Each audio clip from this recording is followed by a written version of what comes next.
Now, in order to respond to that situation, the General Aviation Manufacturers Association and the National Business Aviation Association came together, and in February, we launched a public image campaign called No Plane, No Gain. And for those of you who have been around business aviation a while, you'll recognize this name, because this is a banner that we used in the early 1990s to address some concerns that were being raised by shareholder analysts. We thought it was an appropriate name for a couple of different reasons, and we decided rather than go try to invent a new name, let's use this as our advocacy effort. And let's be clear about what we're trying to do. Our goal in launching this public image campaign is to let people know that business aviation is essential. Business aviation is essential to our nation's economy, and it's essential to our air transportation system. That's the point of the No Plane, No Gain program. And who are we trying to reach with this program? We're trying to reach the decision makers, the policy makers, the people in Washington that are going to form opinions, pass laws, determine regulations. We can't change the world overnight, but we can start with 535 members of Congress, and we can start with this administration. That's the group that first and foremost needs to understand business aviation is essential.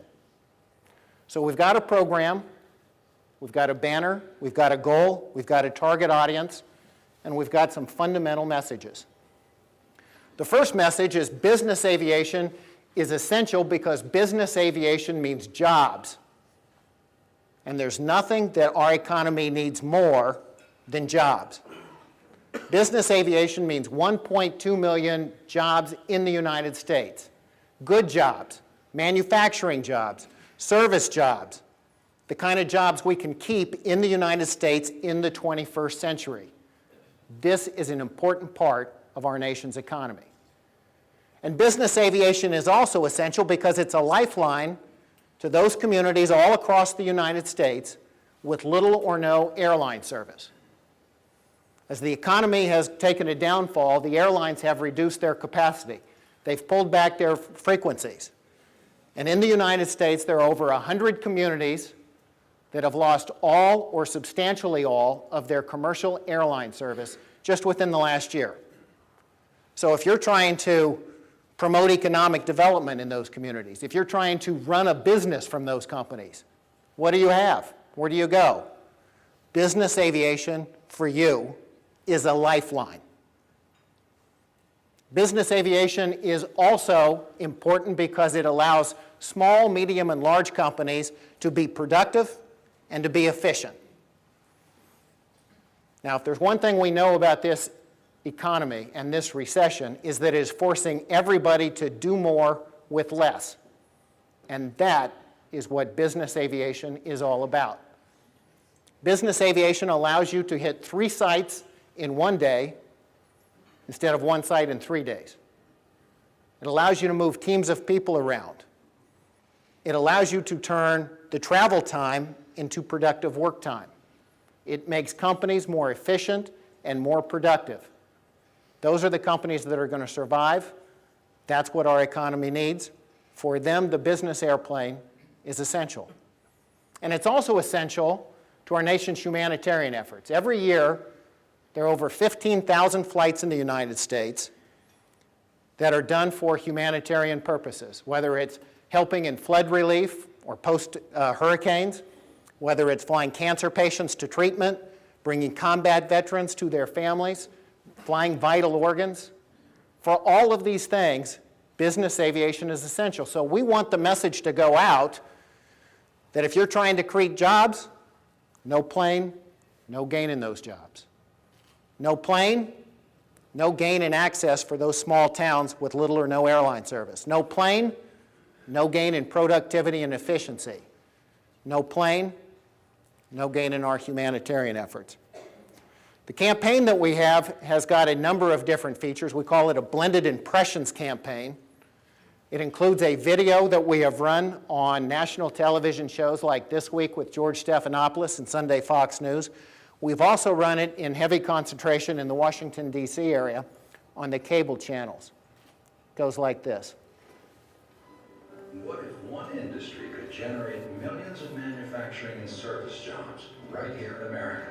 One industry offering hope and economic opportunity to small towns that have lost their commercial airline service, strengthening America's businesses, enhancing productivity and communications, and providing emergency relief to neighbors and communities in times of crisis. What if one industry could do all this? Well, business aviation already does. So those were video ads that we launched at the 1st of February, or excuse me, the 1st of March. We also did some print ads. Some of you have probably seen this ad. We've run it in USA Today. We've run it in the Wall Street Journal. It's run in the Capitol Hill publications. A lot of people have asked me, well, who is that person? What did they do? Don't really know. A lot of people think maybe that is a small business person, an owner, an entrepreneur. Some people have suggested maybe that's a pilot. Others have said maybe it's a maintenance technician. It doesn't really matter. It's clearly someone whose job and whose future depends on business aviation, and they're very concerned about what they've heard from decision makers, policy makers, opinion leaders. We want to keep those jobs in the United States. One of the reasons that we have done a lot of advertising is to try to change the public debate. A lot of people say, well, do you really change people's hearts and minds with a 30-second ad or something that runs in a newspaper? What we have found is that by running ads, the press kind of wakes up that there's another side of this story.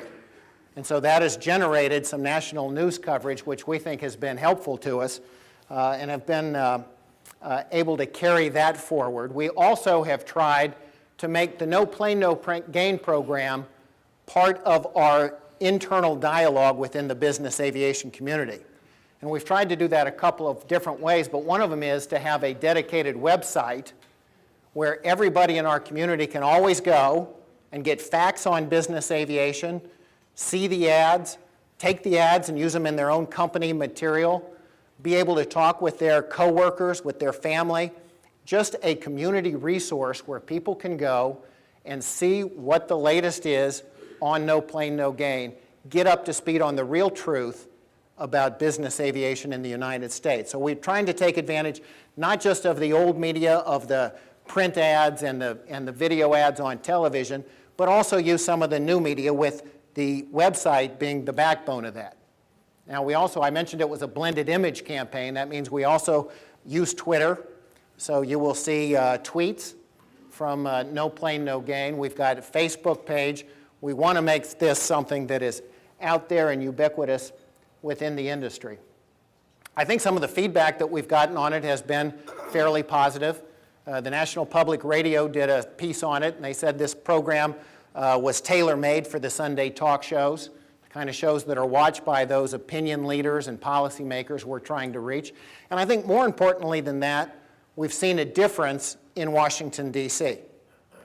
Remember I said that in January we had a lot of members of Congress wondering if we should make any company that receives financial assistance divest of their airplanes.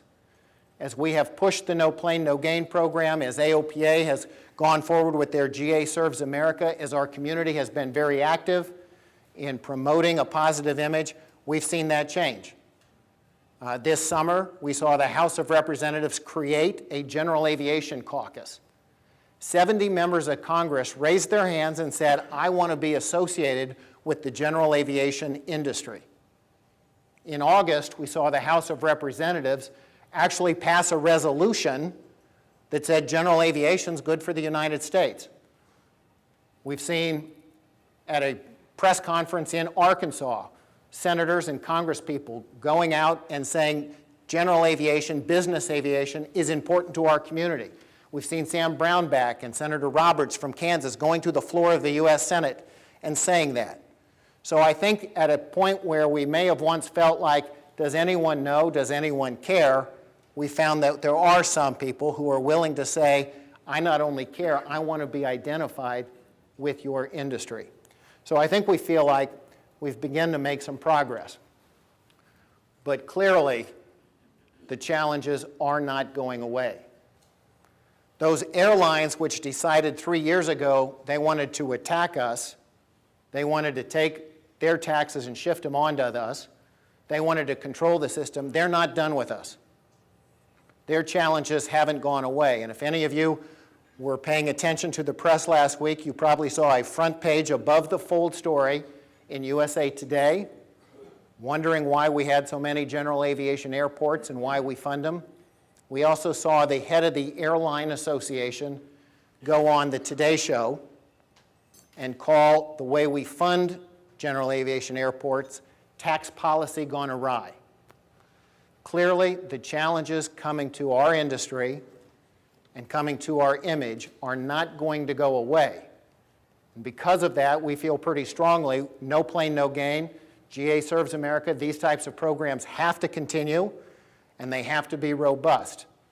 I'm looking forward to telling you, if you go down to Orlando next month, we've got some new ads, we've got some new materials that we think are going to be very, very exciting and help us take no plane, no gain to a new and a different level. And we think it can be very positive for our industry. Now, why is there so much effort going on image? It's a little bit like that old ad, image is everything. I think that's really true. I think that's really important. We've got to make sure that our nation's policymakers and opinion leaders understand business aviation is essential. If they think business aviation is essential, then when we go to them and say, there is an issue out there that we're concerned about, we're concerned that user fees could kill our industry, or we're concerned that the new large aircraft security program is going to kill our industry, or we think environmental regulations could kill our industry. Well, the problem is if their image of business aviation, if their belief on business aviation is that we're excessive and we're unnecessary and that we're in the way, then who cares if they kill us? In fact, some might think that's a good idea. But if they understand, if they recognize and believe that we're essential, it's a different debate.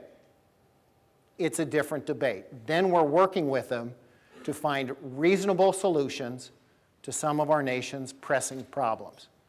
We've got to get the image right in order to succeed in everything else. Now, I mentioned to you that we do have some issues. I've laid them out here. I think with the user fees, we continue to feel that we are winning. I mentioned to you how close we came last year to getting that bill done that had no user fees. The problem is, at the end of last year, that Congress adjourned. And in January, a new Congress was sworn in. Every time there's a new Congress, everything goes back to square one. Everything starts all over. Now, the good news is already this year, in just a few short months, the House of Representatives have already passed an FAA bill with no user fees. They didn't leave us. And in the Senate, the committee that has primary jurisdiction, the place where user fees were considered in the last Congress, they passed out the bill with no user fees. So clearly, on Capitol Hill, the progress that we made 2 years ago has carried forward. The problem is, we have already seen that the new administration has put forward a budget proposal that picks up right where the last administration left off. It says we want to fund the FAA by transitioning from excise taxes to user fees. So we know that while we're winning on user fees, this game isn't over. Think of this as a baseball game. We're in the 5th or 6th inning. We're ahead, but the game isn't over. The administration is going to come back. You know, user fees are a really, really bad idea. And in Washington, unfortunately, it's really hard to kill a bad idea. We're going to have to keep fighting on this one.